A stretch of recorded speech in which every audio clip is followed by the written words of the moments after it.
On this episode of the WildFed podcast. It's critical that that younger generation actually understand how important bugs are, not just the huge megafauna like the wolves or the bears, but the little wood ants and the worms. We go to try to deal with one environmental issue and we cause a bigger environmental catastrophe in the process, because I can't imagine glyphosate's very friendly to the bug community. 2 billion people globally eat insects regularly. It's an important part of the protein. That's going to continue, but we need to do it ethically and fairly and sustainably. Hot pan, little salt. Bees, ants, grasshoppers, crickets, dragonfly or two, and cicadas have been my favorite. People don't like wasps, but wasps do an incredible job eating all those flies and bugs that you don't want. I've read about genetically modified mosquitoes being released in Florida, where it's like, whoa, was there going to be a conversation? Or I guess we're just doing this. We're all part of nature and surrounded by wild things. They're just very small, so we can all rebug.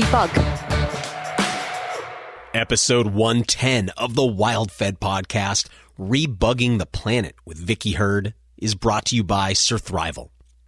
Surthrival's just released a brand new energy drink mix called Biomatrix. It's a natural, water-soluble, powdered energy drink mix based on an energizing concentrate of yerba mate. With a refreshing iced tea-like flavor and bright citrus notes, it gives you a nice lift without the jitters of many pre-workout formulas. And it supports your natural energy levels with a custom blend of amino acids and adaptogenic herbs like schizandra, goji berry, and rhodiola. If you're looking for a natural energy boost that won't leave you feeling wired, spun out, or depleted, check out Biomatrix at surthrival.com. While you're there, take a look at the entire product line. As we head into winter, now's a great time to pick up a bottle of Surthrival's Daylight Concentrate, a vitamin D3 supplement like no other. Learn more at surthrival.com, where the coupon code WildFed always gets you 5% off your order. Surthrival. Why just survive when you can thrive? Hunting can be an incredible tool for personal transformation, helping you discover more about yourself, your environment, the animals you share this world with, and even helping you develop a deeper understanding of life and death itself. Hunting can help you find your place in the community of life. But you could hunt all your life and never find that kind of personal transformation.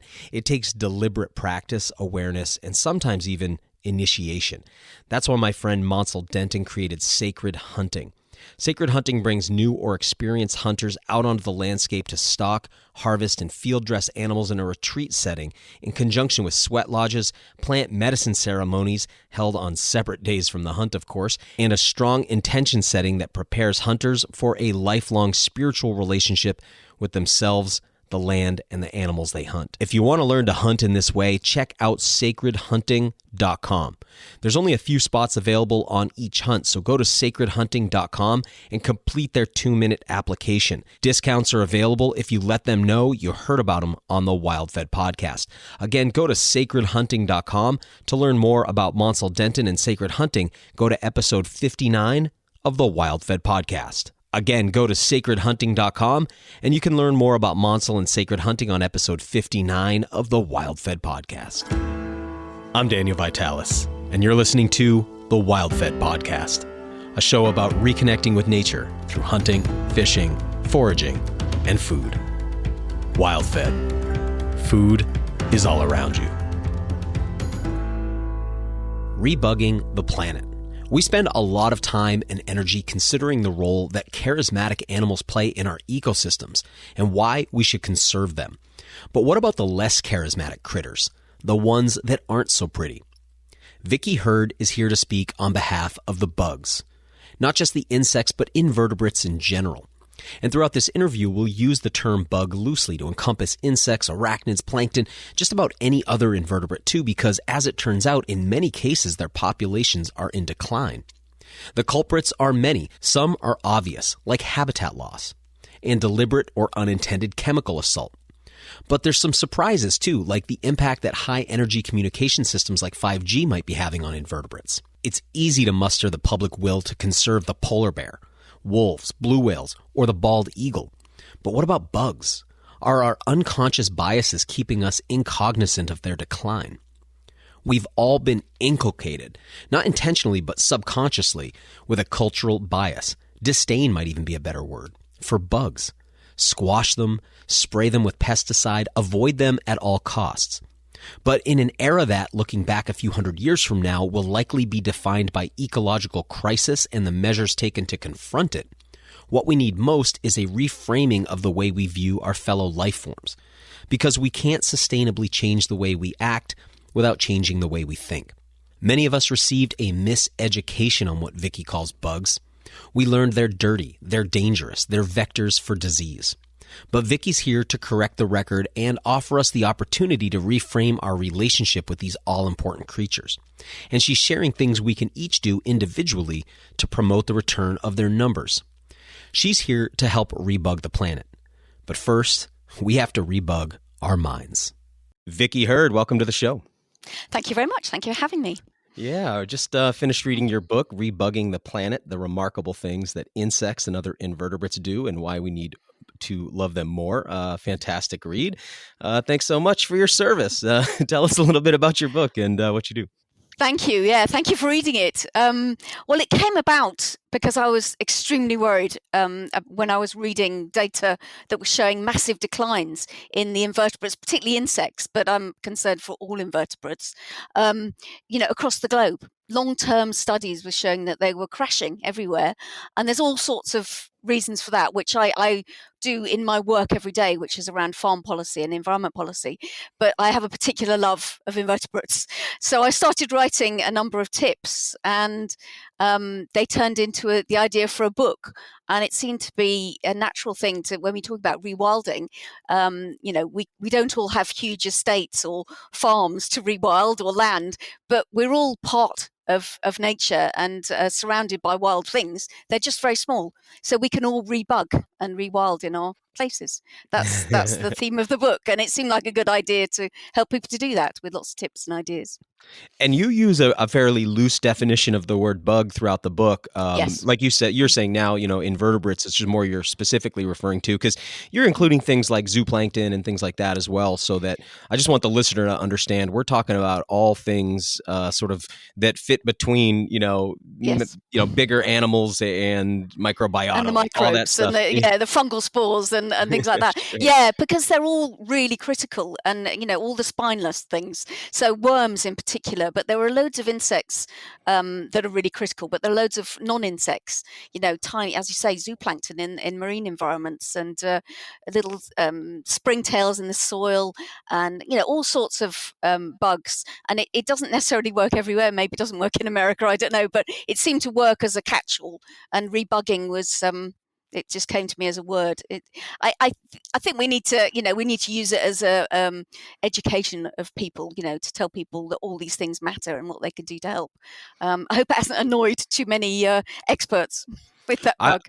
Well, I'm not. I'm a lay person myself, so was not annoyed. And actually, I think that it's quickly intuitive what you mean. So it's I think it's a very helpful title. Yeah, there's a couple things that come up for me. First, I just want to say one of the things, it's largely an action book with lots of tips and how to implement strategies kind of ideas. And then there's all these little breakouts about specific insects, which I found fun too, as somebody with a sort of amateur naturalist kind of proclivity. I found myself like looking at images of different insects or different bugs that you were talking about. And I found that really enjoyable. It would have been lovely to put actually more images in the book. I think COVID scuppered the original plans of having photographs and stuff, which is one of those things that happened. But I think as you can very easily on your phone or your computer find those images, it's so much easier to find them now. But actually, you can just go out your door and find a lot of them. Yeah. But, yes, and it's amazing what I've found by photographing with my smartphone and then zooming in. You can just see how incredible they look and how incredible they are. So, people in the past wouldn't have been able to see these things so easily. They're tiny little dots in the distance, but now you can actually zoom in and you can learn how incredible they are. Look, some of them in my book, the palette on which I had to draw for this book was so huge. I could have written about 5 volumes just in the incredible nature of invertebrates. They're so diverse and so wonderful. Yeah, they really are. It's amazing, and the decline is a little startling. So I want to mention 2 statistics and then an anecdote. So the first is in not written by you, but in the foreword for the book, it says that globally and year on year we've lost 10% of insects since 1970. and a projected 80% by Mm. 2050. You later on in the book say 2.5% of insect biomass annually. That's pretty staggering. But living here in Maine, just my anecdote is that it used to be in the summertime, if you drove from northern Maine, where it's mostly forested, down to southern Maine, as we often do, going up to camps or going up to visit the wilderness Mm. up there, you would come back and your vehicle would just be absolutely encrusted, concretized in exoskeletons. The whole grill of your vehicle, I mean, your windshield would be so hard to clean. Now, there's still some, but it's not like it used to be. It It's used to be nothing like it. Yeah. serious. And that was 15, 20 years ago. Yeah, it's interesting because that was actually going to be the subtitle of the book. It was going to be Rebugging the Planet, or How to Get Insects Back on Your Windscreen. But the publishers realized that a lot of the younger generation have never seen that. So it wouldn't make much sense to them. So we came up with a more detailed subtitle, which I think works as well. But you're absolutely right. People are seeing it. People are recognizing it, particularly if you go into rural areas or you're used to seeing bugs everywhere you go. They're just not there. And that's a huge worry because they do so many things for us. Are you familiar with the idea of shifting baseline theory? It comes out of the Yes. fisheries. Yeah. Yeah, that's kind of what I see happening. Yeah. I notice now. So I just turned 43. And I'm at this age now where I'm starting to see all the people working in stores as like kids, Yeah. I'm like no Yeah. longer one of them. I go to the parties and I'm kind of like, now I'm one of the older people at the party kind of thing. And so I'm realizing like, okay, we're handing the torch off to another generation. And like you said, Yes. they have a shifted baseline from the one that I have, which is a shifted baseline from the one my parents had, on and on ad infinitum back into pre-industry. So how do we address that? Because Yes. the action is not going to come from older folks, maybe politically, but the actual boots on the ground is going to be young folks. You see, that's absolutely critical. I think it's interesting. In the end, my book, the first main chapter, ended up being one called Rebugging Your Attitudes. And one of the reasons for doing that was because you're absolutely right, we need to instill in the new generations and the new generation of decision makers who will end up being, in charge of the land eventually and what happens to it. And they are through what we do and we as parents and carers do when we see insects. If we see them and we say, oh, it's going to sting you, or it's dirty, get rid of it, kill it, smash it, whatever, that's been the case, and for many, many years. And one of the key things I wanted to do through this book was get people to rebug their attitudes, to get thinking about that and what they do when they say to children that bugs are all a problem. Because, of course, a few bugs are a problem. There are a few that will sting, and if you're allergic, there needs to be care taken. But the majority are really not a problem, and they are a really important part of our natural environment. They're wonderful in themselves. They're food for a load of higher species like birds and mammals that we love to see. And so it's critical that younger generation who will be taking charge actually understand how important bugs are, not just the huge megafauna like the wolves or the bears, but the little wood ants and the worms, critical keystone species that they need to understand better. So it's how you talk to children, critical in all this, and also doing activities with children which help them to understand the role of the invertebrates in the environment. And I talk about some of the things you can do with children in that respect. But it's also about what you can do in your garden or your windowsill or in your local park. If you make it beautiful and full of flowers, the insects will come and then you can talk about them. It's actually creating an environment which children can respond to and learn from. And actually children do start off really curious and mostly just fascinated. They just get the fear if we instill it into them. So that's Rebug Your Attitude is a key part of the book. That's actually one of my favorite parts of the book because I just feel that change in the attitudes of the population, shifts policy much more than policy shifts attitudes.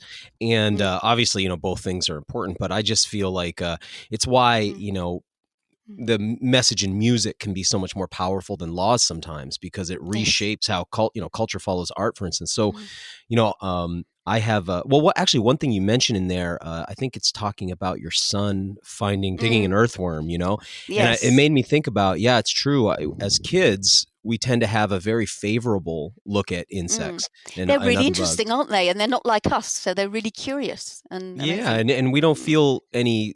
We don't see them as Repulsion. ugly or dangerous or dirty or shameful until it starts to be instilled in us.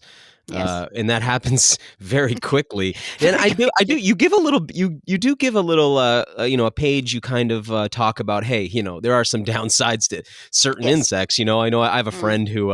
Who still has not gone to get this checked, but he was bit by a kissing bug in the Amazon. And that can lead to a fatal heart condition, or there's things like that exist. But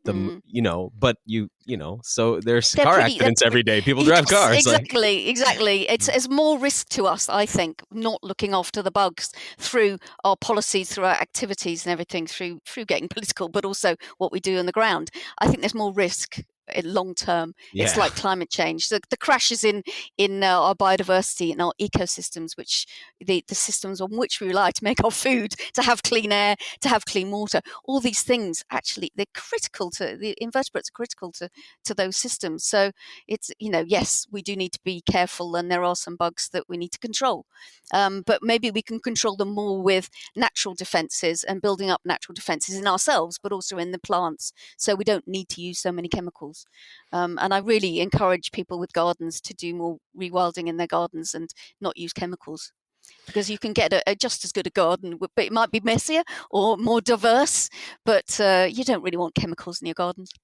It's like the what's the song where there's a line in it like I don't mind spots on my apples. Give me the birds and the bees.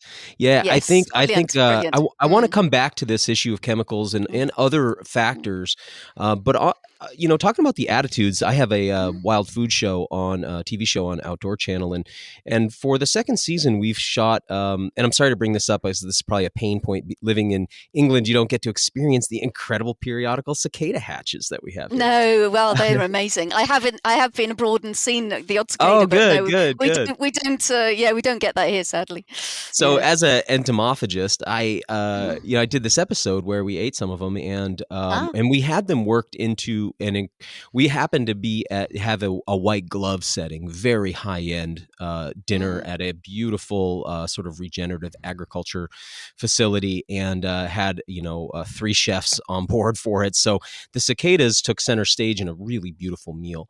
And in it, we shoot. So this episode hasn't been released, so a bit of a teaser for listeners. But we do some really nice macro photography or videography of the cicadas. And as I'm writing the voiceover, it's hard because to me they're so beautiful. So I'm writing about their beauty and trying to get folks to reframe how they're seeing them, because insects to so many people, before they can even witness the beauty of them, and there's so much beauty in the insect world, there's that bias filter, and trying to get people to lift that filter and go, wow, what exquisitely made creatures. I mean, they are quite incredible. I'm an entomologist by background, but even doing this book, I was learning so much more about them and how extraordinary they are, and what we're learning from them as well. But the eating of them is, 2 billion people globally eat insects regularly. It's an important part of the protein, and that's going to continue, but we need to do it ethically and fairly and sustainably if we are going to eat insects more.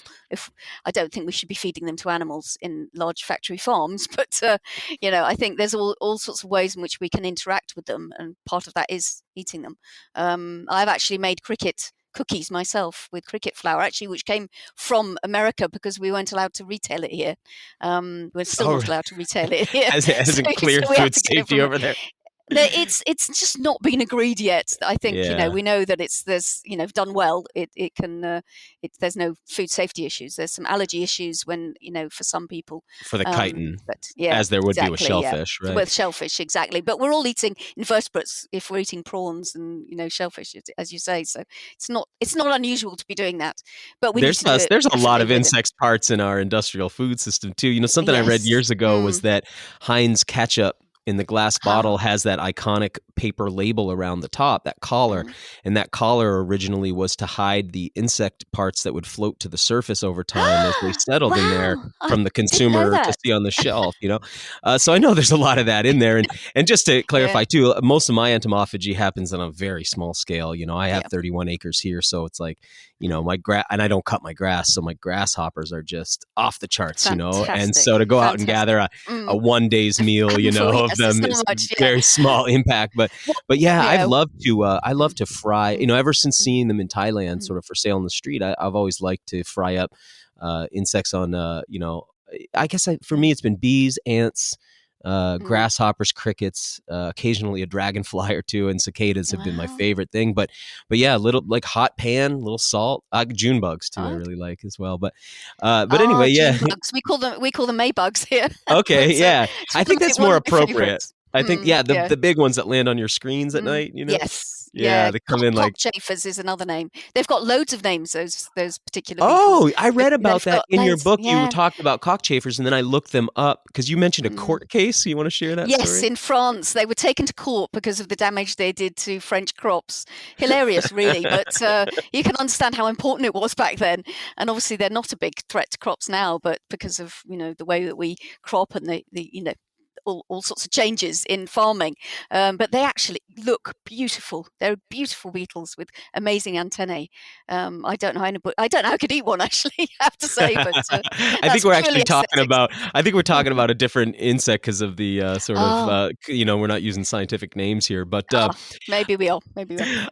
Tell me a little bit about how you said you have an entomology training background. How did you come to that? Just given the obscurity of it, I guess. Yes, well, it started, I think, when I was very young. I did keep ants in a ice cream box, and I've always been interested in natural things, and more than my sisters. I don't know where it comes from. Just one of those things, and I wanted to do biology always. I as I said, I was very interested in it. I ended up doing a job in a research station counting honeybees going to and from a hive, and when you sit next to beehives for days on end, the respect you learn for these animals, they are extraordinary, and they do their waggle dances and their communication.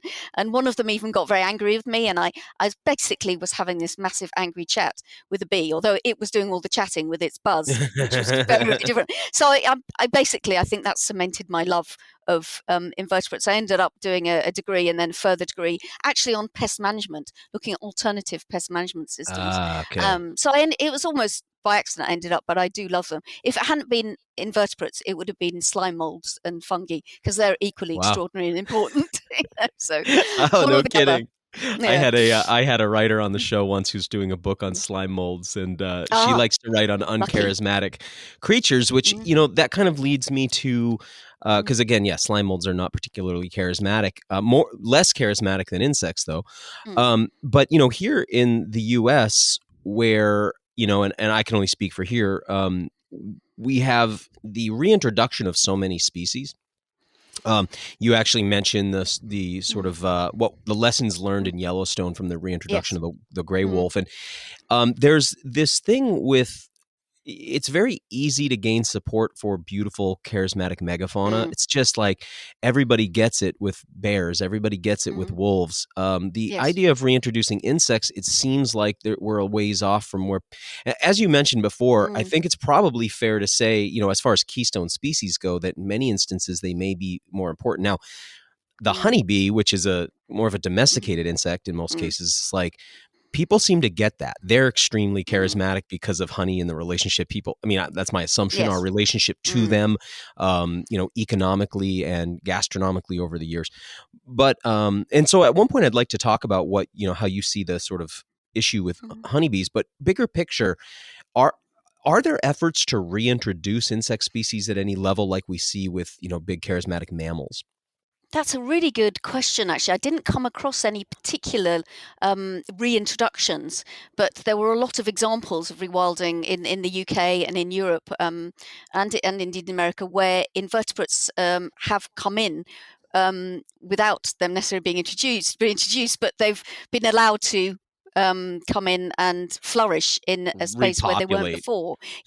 Because they obviously can move. A lot of the flying ones can move very easily, and so they can repopulate an area where they have been banished as a result of intensive farming or whatever.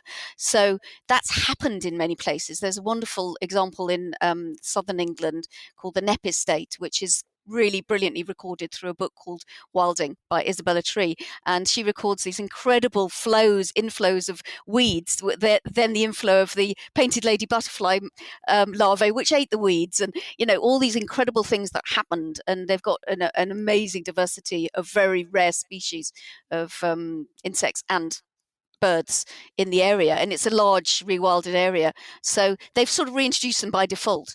But I agree with you. I think it could be a really interesting area. And when I looked at the Cairngorms forest area, they actually did an experiment where they removed the wood ants, and the wood ants have got an incredibly important role within a forest ecosystem, not only in terms of managing pests within the system, but also creating habitat through their nest for other species which live in their nest, earthworms and other bugs. And the ants actually do also, they're real omnivores. They farm fungi, they're carnivores, they catch prey.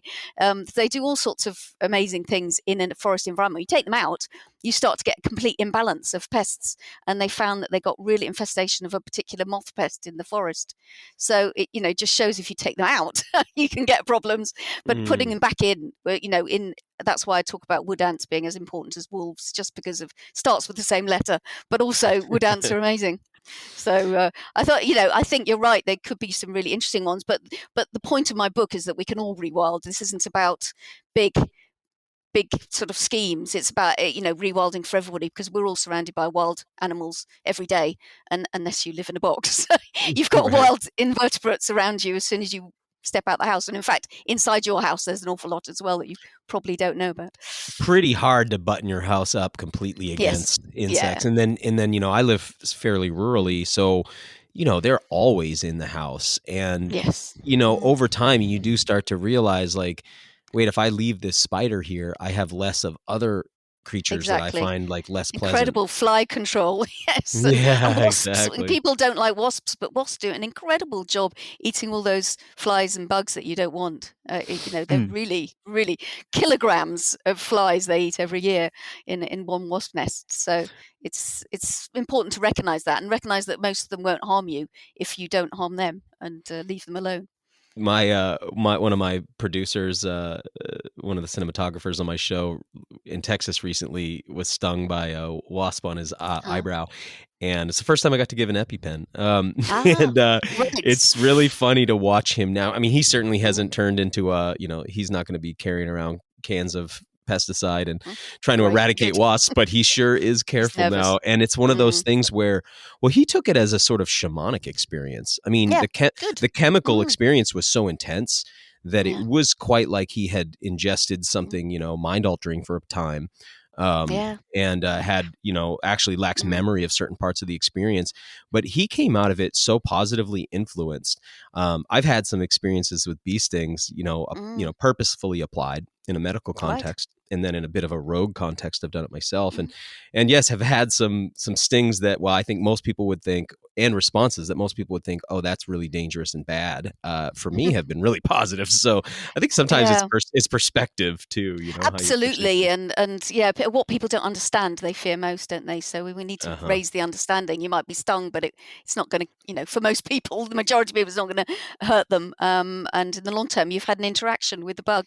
I do think I did actually have an interaction with, as I said, next to the beehives when I was counting them, and it was getting more and more angry. It saw me as a threat, whereas I've been there for weeks and they hadn't seen me as a threat. This one did, and it was so talking to me. It was so telling me to go away. It eventually landed on my face and went towards my nostril, and I couldn't take it. I couldn't take it anymore. I flicked it and it stung me. I just see that as a great communication experience with the honeybee. And it's like you could get mugged in the city, and then that doesn't necessarily mean that every person is dangerous. It's just we're funny how we do things. Talk to me about the big picture problems. I want I think that the chemical piece you've been hitting on, and now actually saying you have a background in pest management helps me understand, because that's a significant part of the book. is Yeah. alternatives to some of the things Yeah. we're doing, and you speak from quite a bit of knowledge on that topic, I could tell. What are, chemical comes to mind, but then you get into some things, microplastics, 5G, Yes. which often when people bring up 5G, sometimes it's like, here we go. But, Yes. but at the Yeah. same time, acting Mm. like putting out this intense energy into the ecosystem is going to have no impact also seems crazy. So anyway, there were some things in there that seemed obvious. There were some things that were surprised. Walk me through, because this isn't one issue. This is a lot of No, issues all it's relating not. back to Yeah. our lifestyle. Absolutely. And we can all make a difference in all sorts of ways because it's multiple of issues. I mean, one of the big ones is habitats, loss of habitats, loss of messy bits in around fields, in farming, and in gardens. If they're all pristine, you've got lost those places for bugs to go through as a green corridor, or to mate, find mates, or recolonize.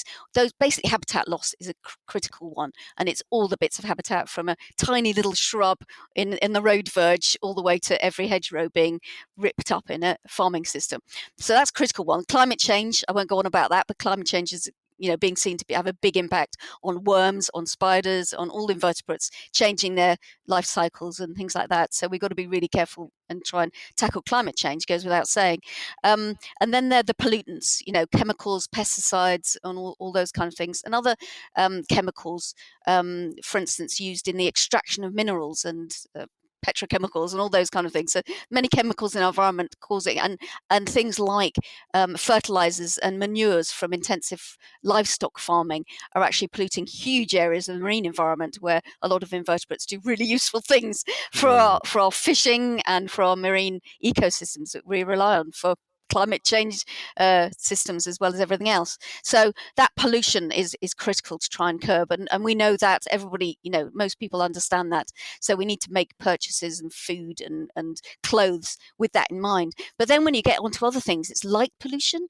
There's a lot of animals that are actually being killed by the amount of light that's stopping them find their mates, or finding their food, or misdirecting them where they should go. One of the things that's interesting too is, like, if I were to flick on the light switch outside at night, there's no question it influences insects, because yes, you can see them all humming around. Yeah, absolutely. they all come. And in fact, you know how it is when you're camping or something and you turn on your headlamp and you go, oh, I better leave this off because I'm getting swarmed here. So for sure, light influences it. And I always find it a little startling when I see those satellite maps of the Earth now, or photos where you see so at much night. light on. So Exactly. much light. Mm-hmm. Yeah, and we really don't need that much light on all the time. I mean, it's just basic things like making sure lights go off, once the movement has stopped, and things like that. Not having lights on outside all the time.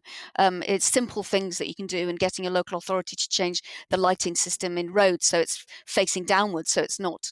I'm seeing more of that now. Yeah, so that's all good, because it is being seen to have a massive impact on particularly nocturnal flying animals, and not being able to find their food sources or their good habitat, or each other to mate. All these kind of things are disrupted as a result of continuous light, and it can misdirect them in terms of following streams and rivers and things like that. So I think it's light pollution is being seen to be a critical issue for the invertebrates now.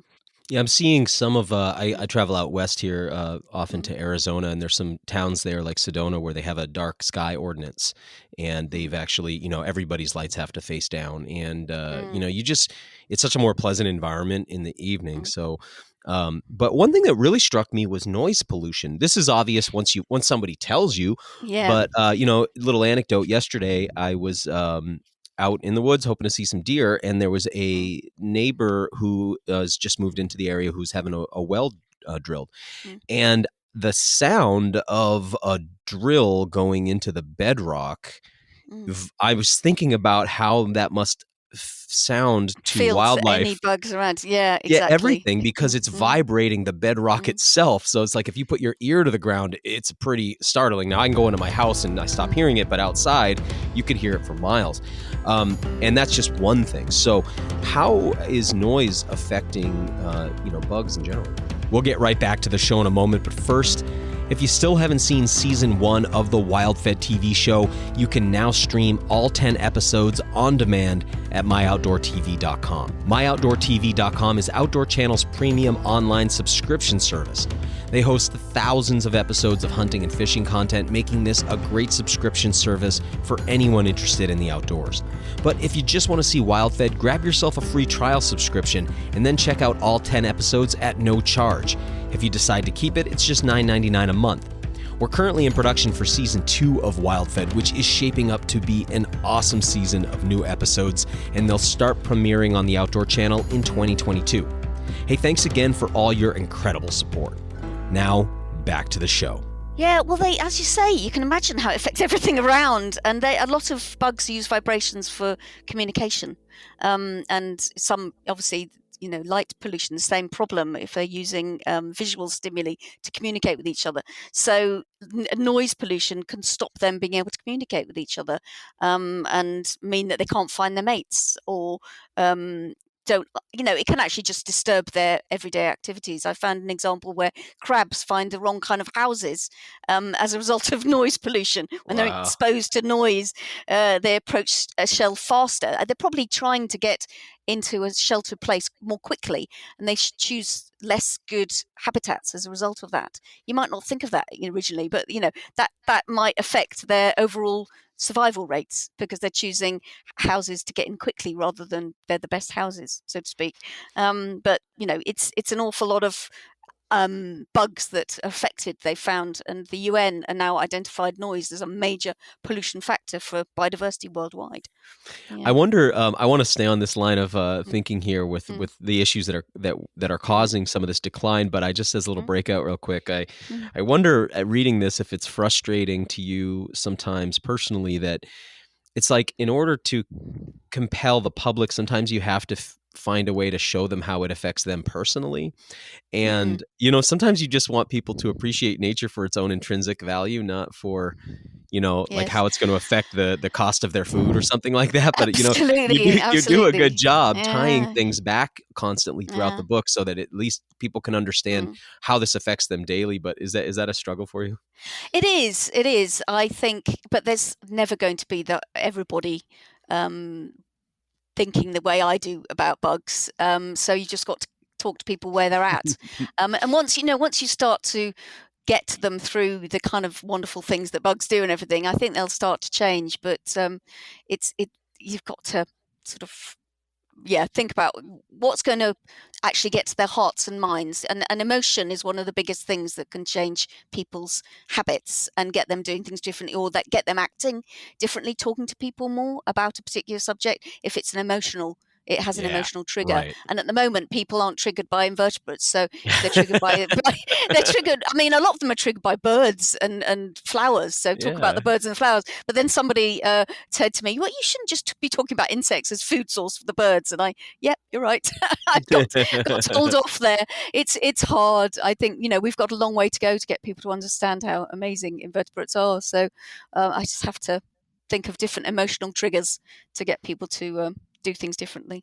I hope that it's not one of these situations where we have to go to almost the point of no return. It's like, the story of the buffalo, the bison here in the United States, where, it's we get down to less than 1,000 animals before we go, hey, we'd like to see these around, or you look at the plight of many indigenous cultures around the world and their languages, where it's like, now we're finally starting to have a conversation as we're at the precipice. And so it's my hope that, the message you're putting out can have an impact sooner than later. But I hope you're right. And there's a lot of organizations out there that, are doing great work and need people's support and have been saying this. So, we're not, but we are, I think we are at the precipice in some ways. And we've lost, you've already lost some known that you've lost some species in America. There's one particular butterfly, the Xerces. Is it the Xerces Society that's named after a butterfly that's gone extinct? Beautiful blue butterfly. I'm not familiar. Yeah, so there's loads of bugs that have gone extinct that we don't even know about. There'll be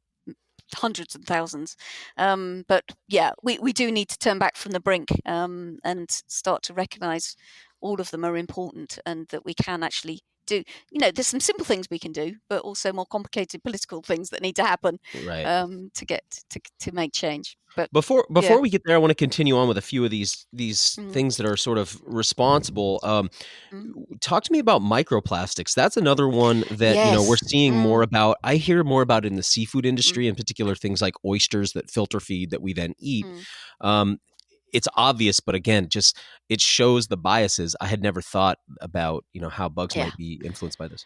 Well, yeah, of course, your oysters are bugs. They're spineless. And they fit our bug definition. They're filter feeders. They're filter feeders, and therefore they're filtering in all the little micro bits of food to eat. And if the microplastics are the same size, which they are increasingly because there's so much of it around, that they're eating that and getting their stomachs, mashed up with internal problems. There are lots of studies now, increasing amount of studies now, people are beginning to realize what a crisis we have with microplastics and microfibers. Microfibers often sort of describing the little fibers that come off clothes that are made from fossil fuels. A lot of our clothes are plastic, check your lint trap if you're wondering what you're talking about, right? Yeah, if you're wearing natural fibers like cotton and wool and leather, that's different. But if you're wearing plastic, the nylons, etc., they are, when they are washed in your washing machine or dried in your dryer, they release loads of tiny microfibers. And there are a lot of studies now showing that those are getting into the soil and the water environment and the marine environment and causing big problems because, as I said, they're ingested. And also, one of the problems with them, they have a large surface area because they're tiny, but they have a large area to volume ratio. So they can carry poisons and diseases. And they've now found that some coral communities have been infected by diseases as a result of microplastics being the vector for the infection. They have an electromagnetic charged surface that bonds to these things. Keeps it on, exactly. All sorts of ways in which microplastics are a disaster. And the disaster, I think, have been happening for the last 20 years, but we're only really just recognizing it through the studies and through having filters, researchers having filters that are small enough to pick them up. We're only just realizing how much is out there, and it's a big worry.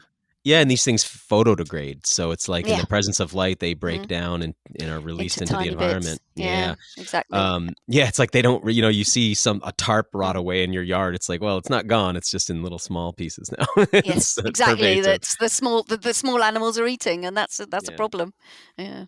One of the things that has come up on this show over the years is, and that I didn't realize was such a contentious conversation until I waded into it, was the idea of, what often get called invasive species. Some people hate the language, blah, blah, blah, but what I'm saying, non-native, exotic, deleterious species.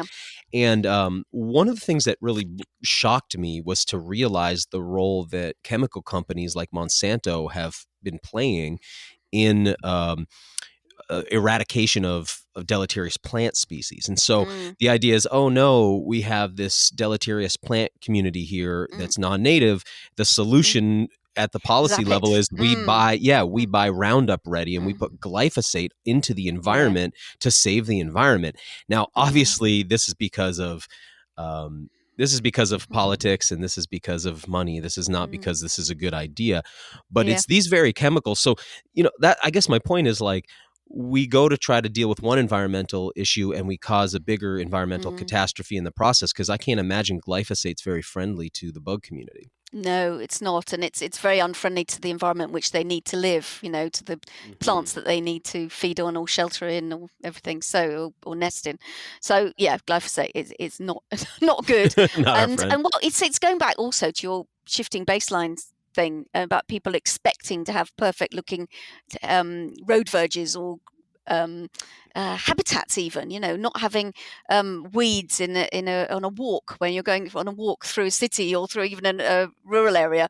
Zapping it with glyphosate to make it look like it should do is just with grasses as opposed to broadleaf, because it kills broadleaf plants.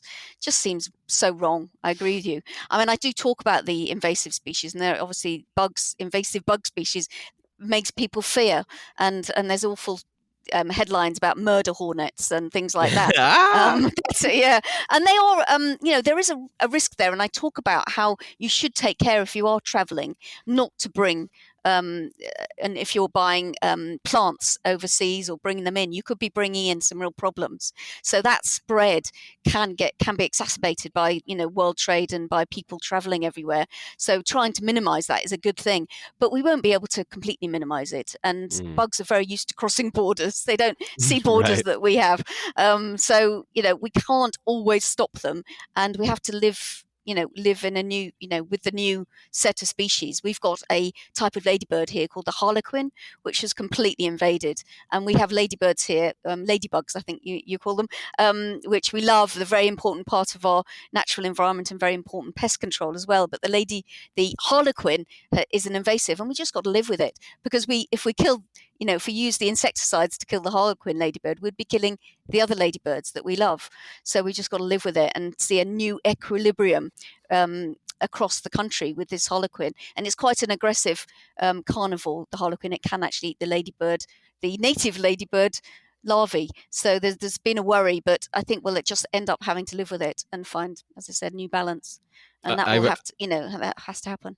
I recently spoke to someone in Hawaii who was talking about many of the invasive species we see now. She was saying are kind of the new colonizers after the extinction event that we're sort of experiencing. And so, yes, well, there is that. They will recolonize if we disappear. Yeah, absolutely. If you wipe out one species, such as a particular beetle species, you'll get another species coming in to take over. Fill that niche, right? Yeah, fill that niche. And that's happening with the genetically engineered crops, crops that are engineered to kill off with a BT, a particular type of toxin, sort of natural, but it's genetically engineered, so it's no longer natural, to kill off a particular pest. That pest goes, and another pest just takes over. And that's happened in the cotton crops in India, where they've got BT cotton, and other bugs are just coming in and taking over. So, it's the problem is with large monocultures and huge uniform crops and lawns and all that. The key word in all this is diversity. Diversity will help us get a better diet, get us a better environment, and reduce our need for all sorts of terrible chemicals and other things, and more rotations and all sorts of things. So diversity is key. Yeah, I would agree with that. I have a neighbor who I almost had to reach out to you last minute and reschedule because of his leaf blower. He's come into we're a very forested area here. But he came in from out of state, and he's a landscaper by trade. He's a great guy. He just loves a perfect lawn. So he created a 2.5 acre algal bloom in my backyard through his lawn fertilization. And it's that funny thing where your lawn becomes like a crop, but then you harvest the crop and throw it away, and you put all these inputs in. So he's out every day, leaf blowing and manicuring, chemical treatments. I look at a perfect lawn now with horror, I have to say. I mean, it's hard for me because I see it, and yeah, exactly. To me, there's something so abhorrent about it, and it's this eyesore in otherwise a beautiful mixed hardwood and softwood forest. And anyway, it's challenging because he's out there running the gas-powered lawn blower. It's like you're blowing the fertilizer off your lawn, and then you're blowing the nutrients off your lawn, and then you're adding nutrients in later, and then you're harvesting the lawn and you're throwing it away. Like, what are you doing? But, absolutely. What is he doing? Yes, it is what we're up against. And we've had a wonderful initiative in the UK this year called No Mow May, which was getting people to recognise if they didn't mow in May, they could get more flowers on their lawn, and flowers and seeding and creating habitats for pollinators. And it really worked. Loads of people stopped doing the usual mow in May. And it was really exciting to see the coverage, in social media, and people seeing flowers that they hadn't expected to see in their lawn and things like that. It was really, really good. You can see how a popular campaign can really take off, and he's got I think you've got a big job there, haven't you? It's we're gonna have to find some way to communicate about this better. It's funny because he also my land extends down past the front of his house, and he started mowing across the street onto my land because he just couldn't stand it looking like It's a he didn't mess. like the Yeah. forbs, and I looked Yeah. at, and I was seeing all the forbs, all the diversity of plants, of It's herbaceous plants. And to me, as fantastic. somebody who's into herbal medicine, these are friends of mine, these plants, But anyway, I know it's a pervasive mentality. So part of it is the attitudinal thing that we talked about before. Yes. Some of it's at a larger scale, and you do address this quite a bit in your book. I think you have a large activism background, and some of this stuff is, I mentioned Monsanto before. I'm curious about on the tech side, because the 5G thing is really interesting. It's one of these things where we make, it's like the release of, you were mentioning sort of genetically modified organisms into the environment. There's times where I think like, hey, is there not going to be any global discussion? We're just going to do this. We're just releasing them. It's like I've read about genetically modified mosquitoes being released in Florida, where it's like, whoa, was there going to be a conversation? Or I guess we're just doing this. So 5G is one of those things where, for sure there's people who go off the deep end with it. And then there's the reality that these kind of energy systems have impacts. So could you tell us a little bit about what you've uncovered about the role that they play with bugs, but also about the interest behind it? Because this isn't something we're going to be able to change. This is like a juggernaut. Yeah, I agree. I came across this issue by doing some of the research into the primary research on impacts on invertebrates, and I came across a number of really good, independent, totally peer-reviewed papers on studies of 5G and above on invertebrates, flying invertebrates, because the electromagnetic radiation. The frequency is such that it's got so much energy in that radiation that anything going through it is heated up. And you can imagine every bee is a tiny, tiny animal with a large surface area. It's going to get cooked, potentially. And that's what the studies are starting to show, that they are. And also the studies are showing, somebody told me the other day when I was talking about this, they're actually starting to interfere with 5G signals if you've got a lot of invertebrates flying. And you can just see the answer to that is get rid of the invertebrates, not change the 5G. And it's not just 5G, is it? We've got 6G and 7G coming on board. All these are very high frequency, a lot of energy involved in that signal. And therefore, I agree with you. We need to be doing something careful about this and possibly shielding particular areas. For instance, we could have 5G signals or 5G masts, not in areas of high biodiversity. That's a very small but possibly important response. Other than that, it's very hard to see the juggernaut of 5G being turned back. I don't quite know what to do about it. It's underway. It's interesting too, you said though, if they're finding that invertebrates, so this is like one of those things, the reciprocal is true here. If invertebrates interfere with 5G, that means that 5G is being absorbed into the bodies of those invertebrates. Absolutely. So those are reciprocally true, right? Yeah. Now, one argument that could be made is like those shorter wavelengths. Unlike radio, you can transmit that very far. 5G doesn't transmit very far, but they're putting it everywhere in everything, right? So there's going to be gazillions of these things everywhere. And masts everywhere, and it allows you to communicate. And there's amazing instances of surgery being able to be done, really long distance, things like this. There's lots of public good things being said about 5G and above. So we'll have great service, service, and driverless cars, but no bugs. Well, on the topic of no bugs, now you kind of explore a little bit early in the book, like what that the insectageddon kind of situation would look like. Now, and you also say, and I really appreciated this, Vicki, because you say like this is a little far-fetched. It's not like we're going to end up with no invertebrates. It's not possible. There would be no people here to catalog that. But you explore it, which I think is an important thought experiment. And then you go into some of the things. Well, one thing that you mention is the hand pollination of orchids in some instances. And I was thinking about this because I don't think you mentioned it specifically, but vanilla bean, if I understand it correctly, was pollinated by a now extinct bee. And I used to buy vanilla I was saying to my wife the other day, I had a 1-quart mason jar filled with powdered vanilla that lasted me about 10 years. And Wow. not long ago, I ran out, and I used to use Mm, this with what I now see as like mm. reckless vanilla Oh abandon. I no, would put so much of it in my smoothies and you stuff. had gold dust and you didn't I realize. didn't Yes. realize. So then I went to buy some more and it was Mm, like, oh, the vanilla mm. market's changed. Well, I guess what's happening now is it's all has to be hand pollinated and the Yes. prices are going up and up and up and up. And you mentioned some Mm, of this hand pollination of other orchids. And then you mentioned the strangest mm. thing, the robo bee. Yes. And I want to talk specifically now. First of all, bees are a great poster child for this issue in Mm. general, Yeah. because, like we said, they're charismatic. Also, the public is now aware that there's a crisis with bees. Yes. So I'm wondering if you could speak to that, but also this robo bee Mm. thing, because it seems so impossibly ridiculous that we It would does. take It this approach. does. Yes. Well, I think it's in China where they're having to hand pollinate vast areas of orchards because they've lost their natural pollinators, both wild and they. I don't know why they're not having the livestock, which is what honeybees often you could describe as livestock because they're bred for doing Right. a purpose, and they die and they're not natural. But there's many research institutes, they are developing robo bees, but I think, to be honest, when I looked into it, a lot of it is being developed for other purposes like Yeah, defense and sure. things like that. That's where almost But every technology begins. So. exactly.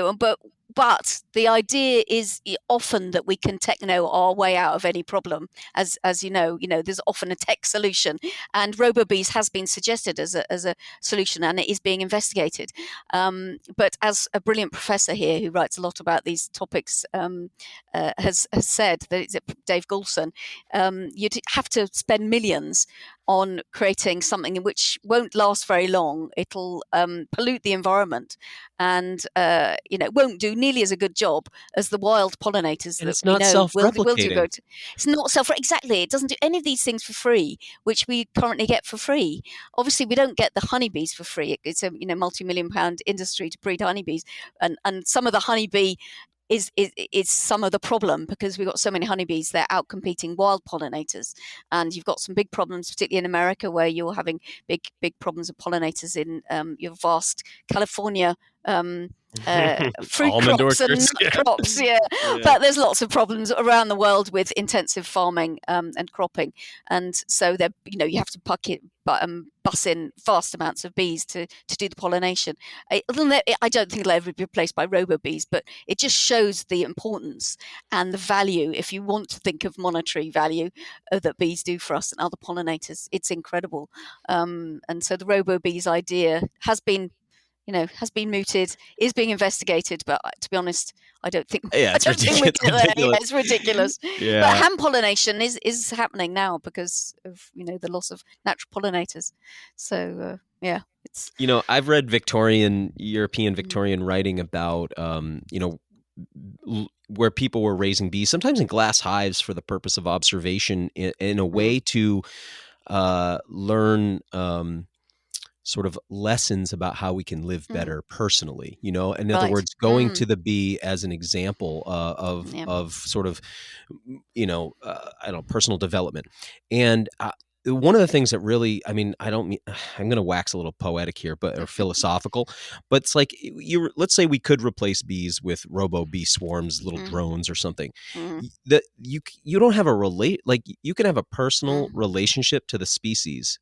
A bee can teach you and inform you, and it means something to you, and it's a relationship with humanity that we would be less without them, whereas I don't think we're less without a swarm of robo bees. And absolutely. so trying to give the monetary value thing's important, like we said, for people to understand, but at the same time it's like, how do you quantify? It's like, I can replace your family with a robo family. It's like, it's not going to be the same. It's a biological thing here that's important, is a biological relationship. So that's kind of, it's amazing how the marketeers could make these things sound good for us, though. It's really frightening how good they are at marketing the idea of robots for doing jobs and artificial intelligence. Yeah, it's a worry. But I did have a huge chapter which couldn't go in the book because it was just too huge, about what we can learn from bees, and it was looking at the Maslow's hierarchy of needs and how insects deliver, and other invertebrates deliver on those needs for their own needs, and what we can learn.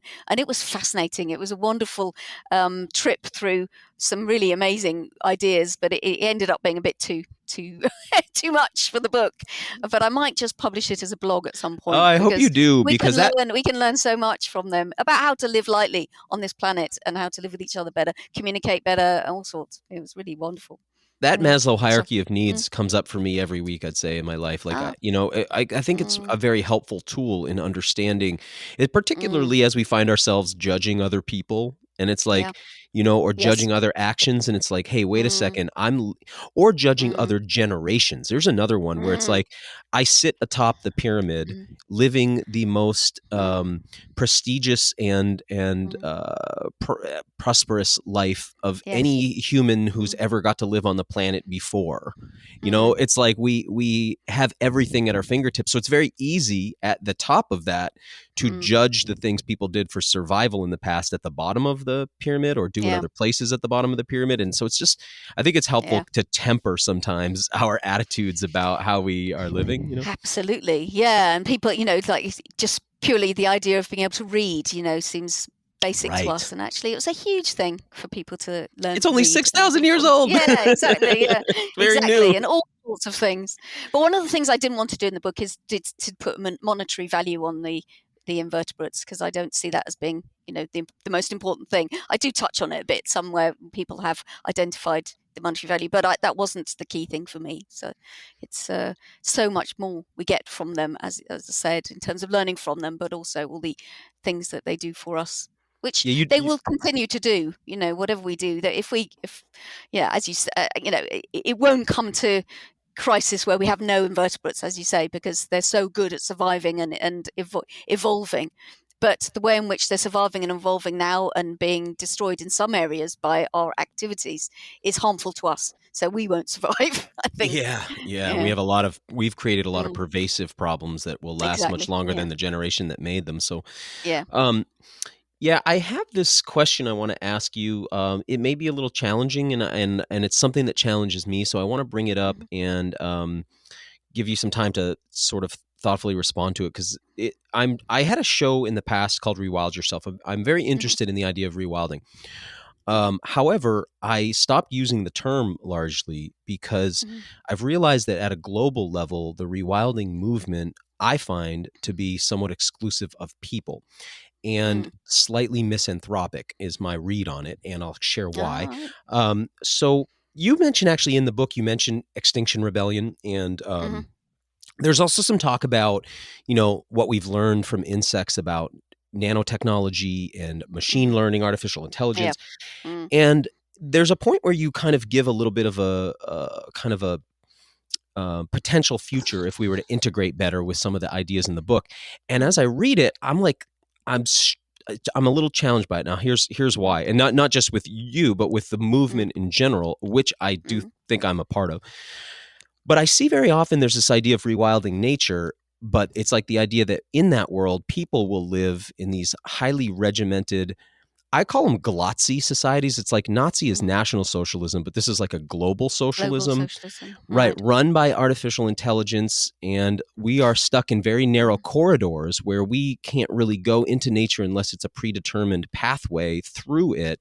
The rest is hands off for us. Now, when I look at humans in balance with the environment, I see that for 300,000 years, indigenous peoples were able to live, they were able to hunt and forage. They were able to do many of the things that people go, oh no, that's bad for the environment. They were able to do it in a way that was actually very productive in the environment. And in the rewilding movement, there's very little talk of that. It's always like people are bad and we should go extinct, or we need to be removed, or we need to go into this kind of, it's almost like a Huxleyan eco dystopia for me when I read about it, because I'm like, that sounds great, but I won't be allowed to go experience it.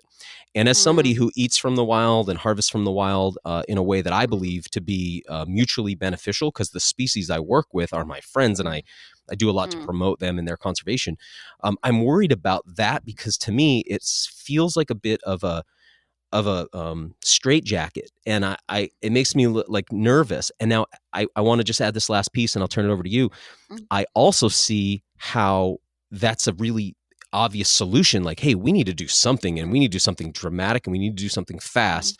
But I worry that humans are animals, and I worry about a world where we don't get to, in the way that beavers help to build wetlands, I worry that humans not interacting with landscapes is also just as bad as humans overexploiting them, because most of the landscapes in the world were sort of built in conjunction with human hunters and foragers, and we did beautiful things to create a lot of this habitat before we kind of went crazy and colonized the world. So how do you see that? Because I don't think you're very your book has got a hopeful tone. You talk about children a lot, so I don't feel like you're saying, hey, let's stop having kids and extinct ourselves.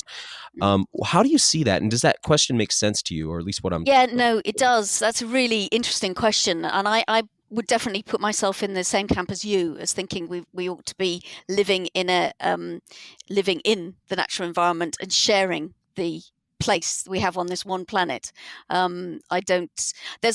There's a lot of people that are investigating, as you say, ways of separating. And one of the ways, because I work in my day job, I work a lot on food, on farming, and there are those that are saying we shouldn't be farming the land. We should get all we can and should. Now we know how to do it. Get all our proteins and carbohydrates using factories and fungi and bacteria to create all the different forms of food, and we can do it with 3D printing, etc. And it's happening. People are doing that with artificial meat, and they'll do it with everything else, and the vertical farming kind of things, and that all deeply worries me, and I don't think that's the future. I think you're right about thinking about we should be looking at how indigenous communities learnt to share that space, not only with nature but with each other. They didn't necessarily own land. They had land which they cropped and cared for and used and lived on in a way for the community. Now that sounds very naive, given we've got such huge populations in huge cities, but right. there's got to be some acceptance of that. We've got a huge population, but I think agroecological farming systems are a way of having a system which shares the land with nature. And I think we do there is a critical need to protect the rainforests and wetlands that we still have, and that seems very unfair because we've destroyed our forests and our wetlands. So telling Brazil and Indonesia and Malaysia not to do any more destruction of their forests, which little racist, exactly, little hierarchical, absolutely, all those kind of things. So if we're going to work with them on doing that, we need to give, we need to really do that loss and damage and their reparations and support them in that way.